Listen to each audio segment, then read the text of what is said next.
इस दुनिया में हर एक का एक ऐसा साथी जरूर होता है जो उसका मरते वक्त भी उसका साथ नहीं छोड़ता। वो है खुद का अकेलापन। पावर ऑफ साइलेंट की वो खूबियां मैं आपको साथ इस वीडियो में शेयर करूंगा, जिससे काफी लोगों ने खुद को जीता है। अकेलेपन की पहली खूबी है क्रिएटिव माइंडसेट। वैज्ञानिक न्यूटन अपने काम से थक जाने के कारण कुछ टाइम बिताने के लिए सफरजन के पेड़ के नीचे अकेले बैठे थे। तभी उनके ऊपर से एक सफरजन गिरता है और वो गुरुत्वाकर्षण की शोध करते। ये की ऐसी ही कहानी है गाड़ी के इंजन की शोध करने वाले जेम्स वॉट की। जेम्स वॉट के पिता एक सुथार थे। उन्होंने जेम्स को चाय बनाने के लिए कहा। चाय बनाते वक्त जेम्स ने देखा कि चाय की किटली का ढक्कन उछलकर दूर जाकर गिरा। कम एज में ही उन्होंने इसका कारण रिसर्च किया कि वाटर बर्न होने के कारण जो एयर प्रेशर बनता है, इससे ढक्कन दूर जाकर गिरा और इसी फॉर्मूला का यूज करके उन्होंने इंजन बना दिया। न्यूटन और जेम्स वॉट की ये दोनों स्टोरी में परिस्थिति सेम जैसी थी कि दोनों अकेले थे। ये दोनों फ्री टाइम में अकेले रहते थे, इसलिए इनका दिमाग क्रिएटिव बना। अकेले रहने वाले की दूसरी खूबी है रिलैक्स इन डिफिकल्ट कंडीशन। ये लोग कोई भी परिस्थिति में खुद को स्टेबल बनाए रखते हैं। इसका बेस्ट एग्जाम्पल है हमारे prime minister Narendra Modi sir. ISRO का चंद्रयान 2 मिशन जब फेल हुआ था तब इसरो के सभी मेंबर दुखी हो गए।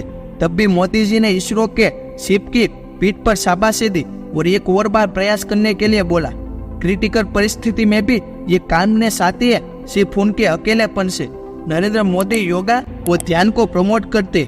वो खुद एक गुड मेडिटेशनर है, इसलिए वो खुद को इन परिस्थिति में स्टेबल बनाए रखते हैं। अकेले रहने वालों की तीसरी खूबी है वैल्यू ऑफ टाइम। ये लोग खुद को दूसरों के लिए फ्री नहीं रखते। इन्हें पता होता है कि टाइम इज मनी। ये ओपन माइंडेड होते हैं, इसलिए खुद को टाइम देना ज्यादा पसंद करते हैं। अल्बर्ट आइंस्टाइन खुद को एक ही जगह पर बैठे बैठे सिर्फ एक ही पॉइंट पर थिंकिंग करने में कई घंटे बिता देते थे। उन्हें बाद में पता चलता था कि वो 4-5 घंटे से सिर्फ ऐसे ही बैठे हैं। यहाँ तक कि उन्हें खाना खाया या नहीं वो तक पता नहीं रहता था। उनकी ये हाई फोकस क्वालिटी उनके अकेलेपन की वजह से आई।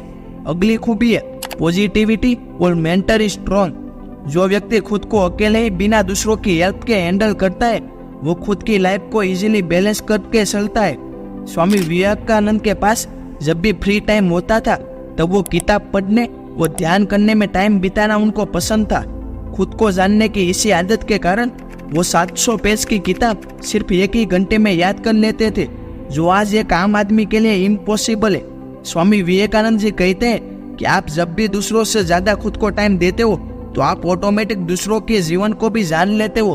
आत्मज्ञान से बढ़कर कोई ज्ञान नहीं होता। 5वीं खूबी है आपकी awareness of weakness and strength.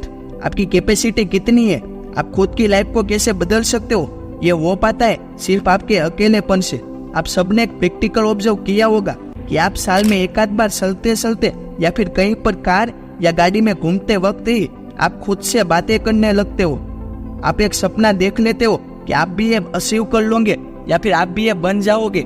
Psychology में इसे प्रोसेस ऑफ थिंकिंग कहते हैं, जो कुछ देर के लिए कभी ना कभी हर एक के लाइफ में आती है। इसमें आप अकेले सपना देख लेते हो लेकिन सबकी तरह अकेले प्लानिंग नहीं करते, जबकि अकेले रहने वाला इंसान प्रोसेस ऑफ प्लानिंग को भी साथ में कर लेता है। इसलिए ऐसे लोग आपको ज्यादा सक्सेसफुल दिखाई देंगे। पावर ऑफ स्ट्रेंथ का बेस्ट एग्जाम्पल है ब्रूस ली के पास मणिपुरम विद्या थी जो केवल अकेले रहने वाला इंसान ही सीख सकता है। इस विद्या का एग्जाम्पल देखे तो जब एक रिपोर्टर ने ब्रूस ली को उनकी शक्ति का एग्जाम्पल दिखाने के लिए कहा, तब ब्रूस ली ने मात्र रिपोर्टर से 1 इंच हाथ दूर रखकर ही अपनी मुट्ठी से मुक्का मारकर रिपोर्टर को 3 फुट दूर स्विमिंग पूल में गिरा दिया। ये विद्या खुद की स्ट्रेंथ को जानकर मिलती है, जो आम आदमी कभी हासिल नहीं कर पाता। 6ठी खूबी है सेल्फ डिपेंडेंट। दूसरों की हेल्प के बिना ये लोग खुद को कामयाब बनाते हैं। वॉरेन बफेट ने 11 साल की एज में न्यूज़पेपर बेचना स्टार्ट कर दिया था। वो बताते हैं कि वो शेयर मार्केट में 11 साल से इन्वेस्ट करते आ रहे हैं। जब वो अकेले थे तब उनको न्यूज़पेपर बेचकर पैसे कमाने का आइडिया आया और वो आज बिना किसी की मदद लिए अरबपति बन गए। ये सब वो पाया उनके अकेलेपन की थिंकिंग प्रोसेस के कारण। 7वीं खूबी है हाई प्रोडक्टिविटी। अकेले रहने वाले व्यक्ति की ये खूबी शायद ही किसी अलग इंसान में देखने को मिलेगी। आप सब रतन टाटा को जानते हैं। वो खुद को इतना बिल्ड कर दिया है, वो एक साथ 10 मीटिंग मैनेज करते हैं। टाटा के अलग अलग सेक्टर के उनके मैनेजरों की सभी बातों को वो एक साथ सुनते और वो तुरंत अपना डिसीजन दे देते। रतन टाटा ने अपनी इस हाई प्रोडक्टिविटी को बिल्ड किया खुद को जानकर। इस हाई प्रोडक्टिविटी की वजह से टाटा इंडिया की जीडीपी में बड़ा हिस्सा कवर कर सकती है। अलोन और साइलेंट पर्सन की ये 7 खूबियां एक जादू की तरह है। जो खुद को जानने में वक्त देता है वो अपने आप खुद की पर्सनालिटी को बिल्ड करने लगेगा। इसे अपनी लाइफ में ऐड करना ताकि आप भी एक वैल्यूएबल इंसान बन सको।